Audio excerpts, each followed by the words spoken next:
чему снится ходить по воде? Толкование снов. Сон, в котором вы ходите по воде, в целом относится к благоприятным знакам.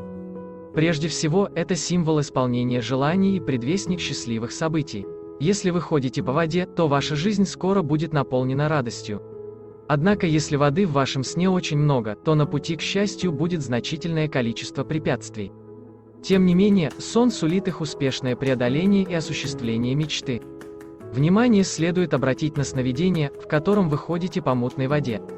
Оно может быть предвестником болезни. Если вода к тому же бурная и пытается сбить с ног, то справиться с заболеванием будет не так просто. В нашем соннике вы можете узнать не только о том, к чему снятся сны про «ходить по воде», но и о толковании значения многих других снов. Кроме того, вы узнаете больше о том, что значит ходить по воде во сне в онлайн-соннике Миллера.